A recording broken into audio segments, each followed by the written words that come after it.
I don't know. You wanna stop by later maybe? I'm gonna fix something tea. You wanna grab something from the street, bring it home? But yeah, I'm just...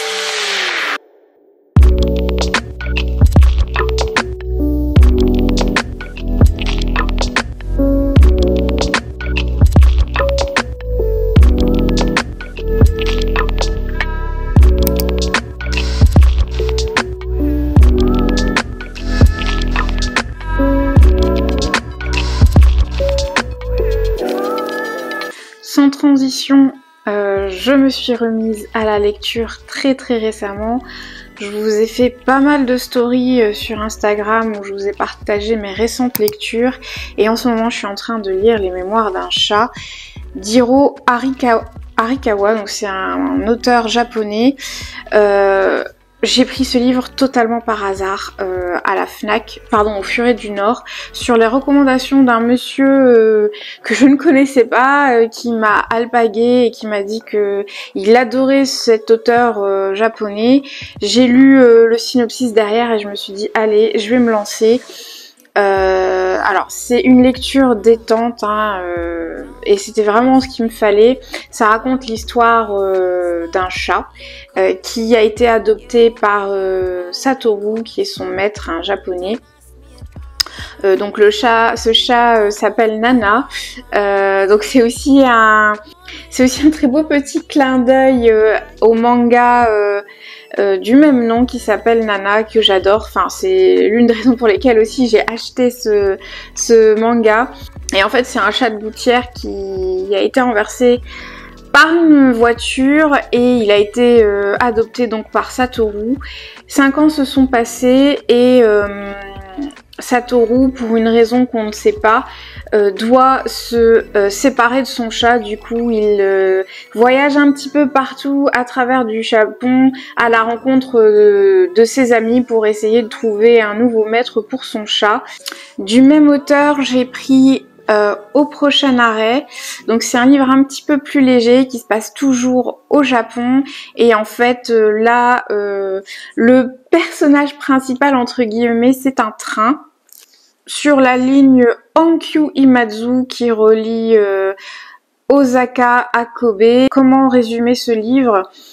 C'est un peu à la croisée des chemins, c'est plusieurs personnes qui se rencontrent au hasard sur cette ligne et on en apprend un petit peu plus sur leur vie, des bouts de leur existence et c'est vraiment facile à lire également.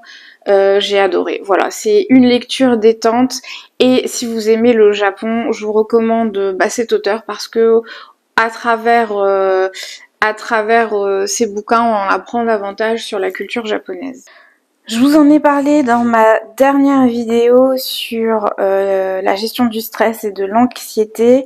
Je prends actuellement de la poudre d'ashwagandha que je consomme en latte, soit mélangée avec du cacao ou alors tout simplement seule avec du lait végétal. C'est une plante adaptogène dont je vous ai parlé à maintes reprises sur ma chaîne. Je la prends sur Aromazone et vraiment je vous conseille de la consommer ainsi parce que le paquet de 100 grammes coûte 2 ou 3 euros.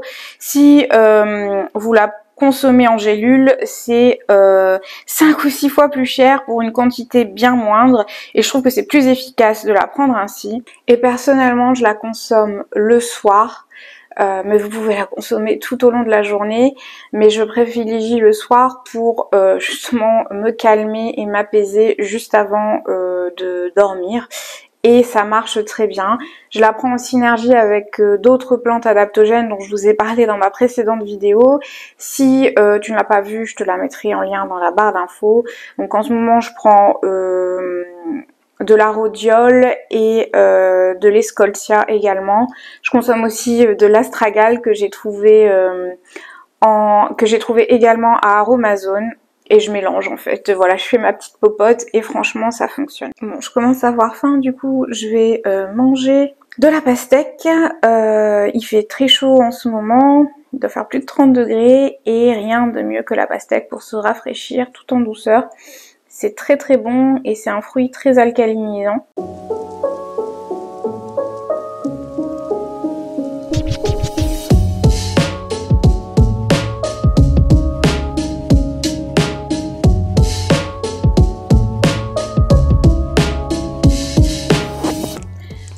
j'ai quelques petites courses à faire, je vous emmène avec moi à Lidl. C'est un magasin que j'ai récemment redécouvert.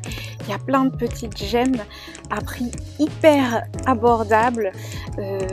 Du coup, je me suis dit que ce serait sympa de faire un petit retour de course bio et clean de chez Lidl.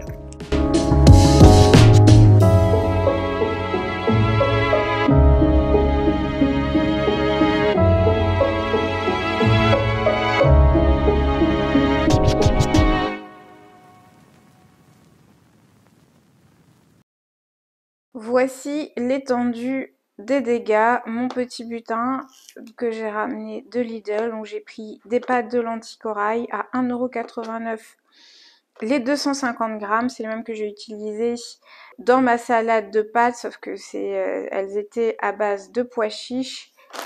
Des chips non frites à base de riz brun. J'en ai parlé en story, elles sont excellentes. Et pour le prix, alors j'ai pris le ticket de caisse exprès, elles sont à 1,39 €. Un gel douche à 0,99 €, un gel douche bio qui sent super bon, la fleur d'oranger, des pommes potes que je kiffe. Il y en a 12 et le paquet coûte 4,99 €. À Carrefour, c'est 7,50 €, voire 8 €, donc c'est vachement intéressant.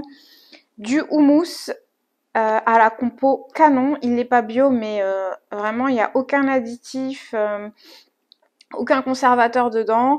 Et je l'ai payé, celui-ci, 1,99 €. Un yaourt bio et vegan à base de lait de coco, sans sucre ajouté. Bon, celui-là, il est un peu cher, je l'ai eu à 1,89 € je crois, mais je ne l'ai pas testé celui-là et j'ai hâte de voir ce que ça donne. Des œufs bio, il y en a 6 pour 2 € si je ne dis pas de bêtises. J'ai pris également une eau micellaire que j'ai voulu tester de la marque Sienne Bio. Donc celle-ci elle coûte 2,49 € si je ne dis pas de bêtises pour 200 ml.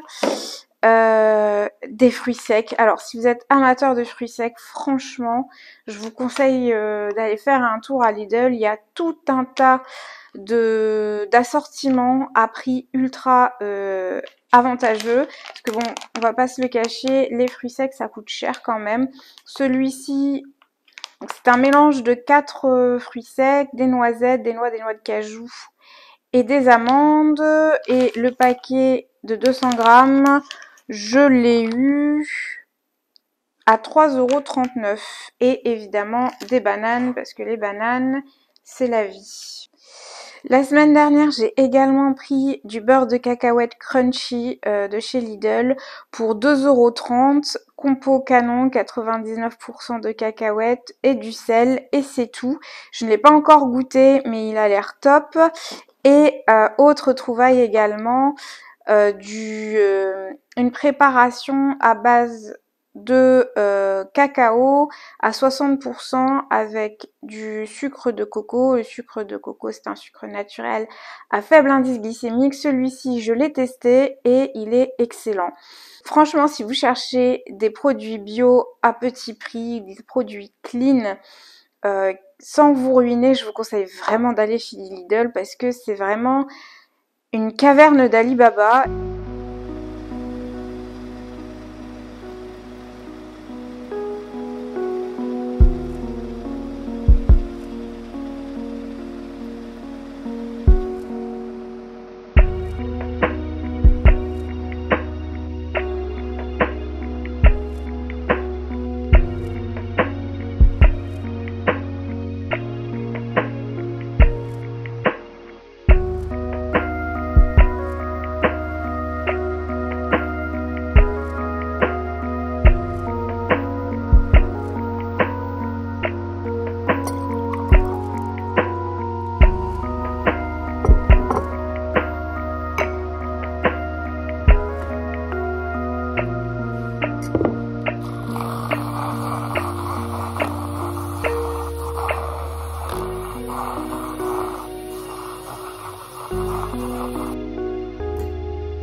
Du coup là je suis en train de monter la vidéo sur le crash test du bar à chiens.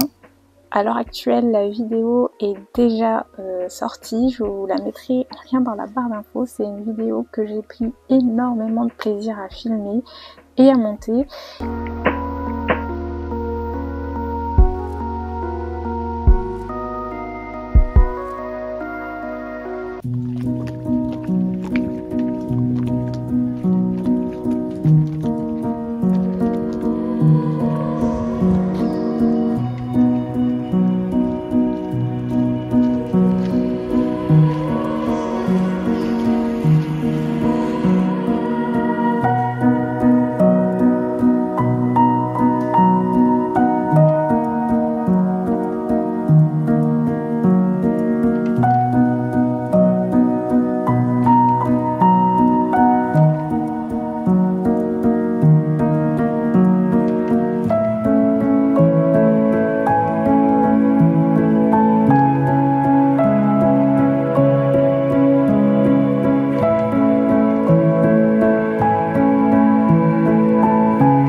Bon, je pense que clairement ça va être le vlog le plus décousu de la Terre. Actuellement on est début octobre, donc ça fait littéralement un mois que j'ai pas vlogué. J'avais laissé tomber parce que j'avais plus l'envie et en même temps j'avais des rushs que j'avais pas utilisés. Du coup je me suis dit ben autant les utiliser, autant ne pas gâcher, autant reprendre ce vlog, ça me fera pas de mal. Entre temps je suis partie à Annecy pour me changer les idées. Ça m'a fait du bien, même si j'ai souffert d'insomnie tout du long, du coup j'ai pas pu profiter pleinement. Là ça va un petit peu mieux. Je vais tourner une vidéo je pense sur le Reiki. À l'heure où cette vidéo sera parue, la vidéo sur le Reiki sera déjà disponible. Je vous la mettrai en lien dans la barre d'infos si ça vous intéresse d'aller la voir. Je suis contente, j'ai toujours pas lâché la lecture. Je vais attaquer cet énorme bouquin, ce pavé qui fait plus de 1000 pages de Ken Follett parce que je vous avais déjà parlé d'un livre que j'ai découvert totalement par hasard, du même auteur, et je me suis dit je vais me lancer dans un marathon Ken Follett. Donc celui-ci c'est La Chute des géants. C'est un roman historique et franchement il est trop bien écrit. Ça se passe pendant la Première Guerre mondiale. Je vais vous lire le synopsis. À la veille de la guerre 14-18, les grandes puissances vivent leur dernier moment d'insouciance. Bientôt la violence va déferler sur le monde, de l'Europe aux États-Unis, du fond des mines du pays de Galles aux antichambres du pouvoir soviétique. En passant par les tranchées de la Somme, 5 familles vont se croiser, s'unir et se déchirer. Passion contrariée, jeux politiques et trahison, cette fresque magistrale explore toute la gamme des sentiments à travers le destin de personnages exceptionnels. Billy et Ethel Williams, Lady Maud Fitzgerald, Walter von Ulrich, Gus Dewar, Grigory et Lev Peshkov vont braver les obstacles pour s'aimer, pour survivre, pour tenter de changer le monde. Entre saga historique et romans d'espionnage, intrigues amoureuses et luttes de classe, ce premier volet du siècle raconte une vertigineuse épopée où l'aventure et le suspense rencontrent le souffle de l'histoire. Donc c'est une trilogie, ça c'est le premier bouquin, c'est le premier tome. Tous les autres livres sont les 2 autres sont également des pavés qui font plus de 1000 pages. Et en fait, le travail historique qu'a mené l'auteur est juste énorme. C'est un bouquin qui va vous faire réviser toute la Première Guerre mondiale et en même temps, ça dépeint toute l'horreur de ces événements. Et c'est compté au travers du prisme de différents personnages qui, sans spoiler, vont se retrouver dans des camps opposés à cause de la Première Guerre mondiale, donc c'est incroyable. Il faut environ 50 pages pour être bien dedans, et après c'est hyper prenant, ça devient hyper prenant, chaque page est ultra intéressante, et ça se dévore sans fin, et franchement ça peut paraître énorme, hein, plus de 1000 pages, mais je peux vous assurer que vous les sentez pas passer. Sinon, petit update sur ma santé mentale. Alors j'ai toujours du mal à parler de ma santé mentale, surtout quand ça va pas, parce que pour moi j'ai l'impression de me plaindre en fait, et j'aime pas me plaindre parce qu'on m'a toujours élevée en me disant que se plaindre c'est mal. Donc voilà, c'est assez compliqué pour moi d'en parler. Mais bon, c'est assez compliqué hein, forcément avec le manque de sommeil. Je suis vraiment pas au top de ma forme. J'ai zéro motivation. Franchement, c'est catastrophique. J'ai jamais eu aussi peu de motivation, même pour filmer des vidéos YouTube. Et c'est pour dire, parce que en général, c'est une de mes passions. J'adore faire ça. Ça me met des petits papillons dans le ventre.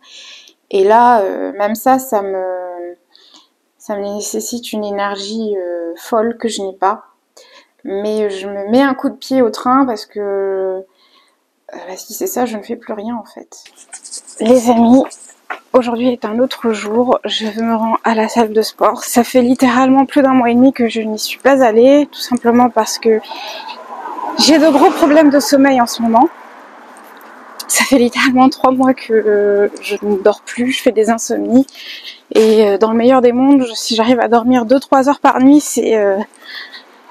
je suis contente, ça se voit à ma tête, et de ce fait je suis éclatée. Alors je sais clairement pas comment mon corps fait pour tenir, parce que ça fait des mois que ça dure. Je pense que c'est justifié de dire que je suis en burn-out, et il y a eu du monde.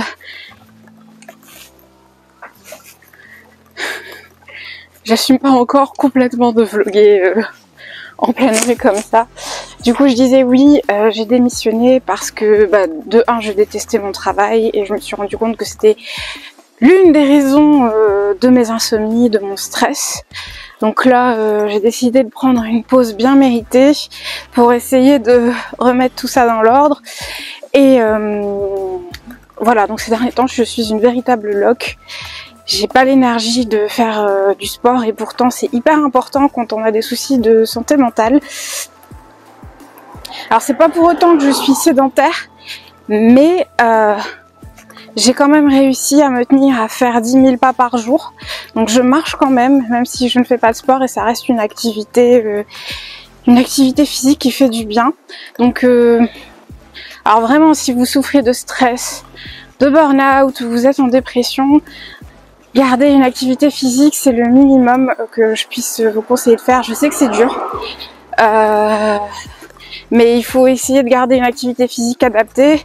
Voilà, hein, moi j'ai lâché la salle de sport parce que c'était au-delà de mes forces, mais pour autant, voilà, je continue à marcher et ça fait du bien. Et aujourd'hui, j'ai un peu mieux dormi que d'habitude, du coup je me suis motivée à aller à la salle de sport.